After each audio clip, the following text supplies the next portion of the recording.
ఈ పని చేసుకునేది నా పక్కన కూర్చునే స్థాయికొచ్చిందే అంతా ఈ విహారి వల్లనే. ఛ!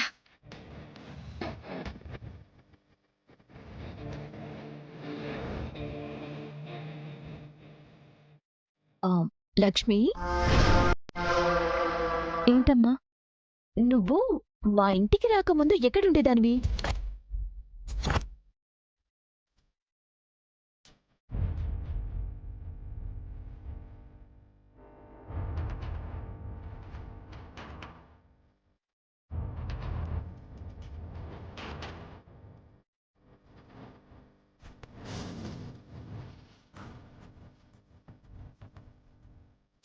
నిన్నే అడుగుతుంది.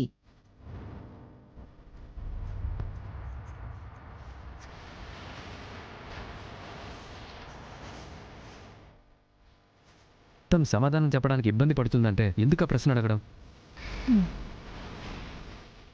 ఎక్కడుండేదానివో చెప్పమంటే ఇబ్బంది ఎందుకో? పలానా చోట ఉండేదాన్ని అని చెప్పడానికేంటి తనకి ప్రాబ్లం? అవును, ఎందుకు లక్ష్మి ఇబ్బంది పడుతున్నావు? ఏం లేదమ్మా. అయితే చెప్పు, ఇంతకుముందు ఎక్కడుండేదానివి? అనాథని కదమ్మా. ఎక్కడ పని చేస్తే అక్కడ హాస్టల్లో ఉండేదాన్ని. ఓహో, నువ్వు అనాథవి కదా? అవును, నువ్వు ఏ అనాథాశ్రమంలో పెరిగావు?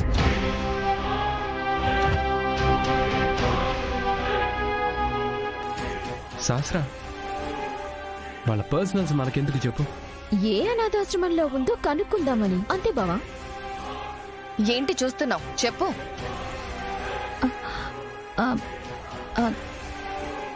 నేనుండే అనాథాశ్రమం ఇప్పుడు లేదమ్మా, పడగొట్టేశారు. అలాగా? సరే, దానికి పేరుంటుంది కదా, ఆ పేరు చెప్పు.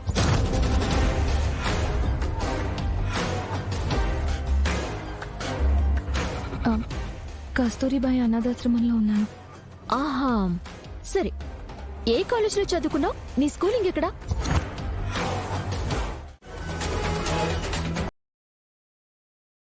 సహస్ర ఏమీ ఇబ్బంది పడే ప్రశ్నలు లక్ష్మిని అడగట్లేదు కదా. అమ్మా, నేను చాలా ఊళ్ళు తిరుగుతూ చదువుకున్నాను. గాలికి బానే తిరిగావు అంటే. శాస్త్ర, చాలా ఆపు. కాసేపు కామ్గా ఉండు. అలాగే బావా.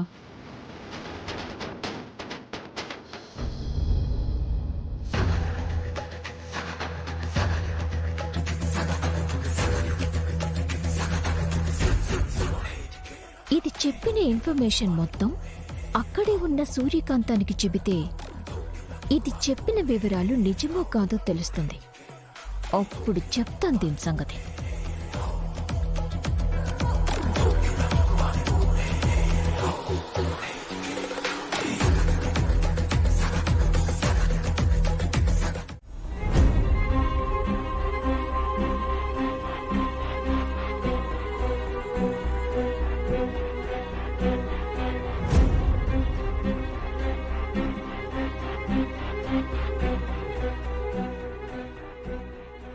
ఏంటి అలా ఉన్నావు?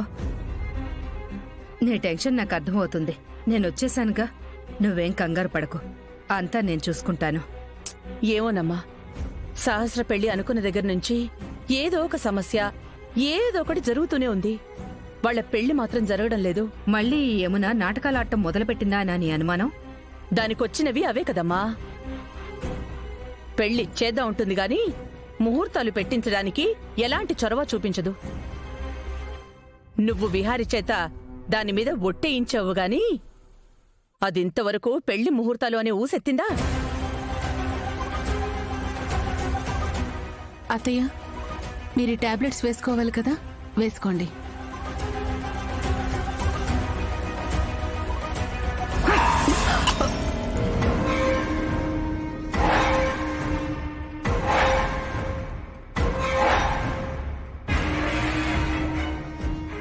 ఈ టాబ్లెట్స్ వేసుకుని బతికి ఏం లాభం? ఏంటత్తయ్య అంత మాట అన్నారు? మరింకేంటి, నేనెందుకు బతకాలి? బతికి ఏం సాధించాలని? అదేంటత్తయ్యా అలా అంటున్నారు? ఇంట్లో జరగాల్సిన పెళ్లి జరగలేదు. పెళ్లి జరగకపోతే నా కూతురు వెళ్ళిపోతాను అంటుంది. నీకదేం పట్టదా?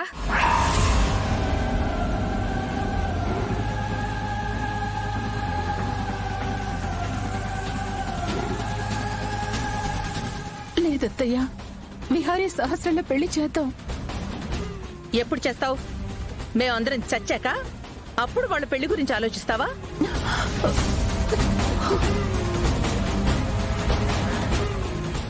వదినా, అలా అనొద్దు.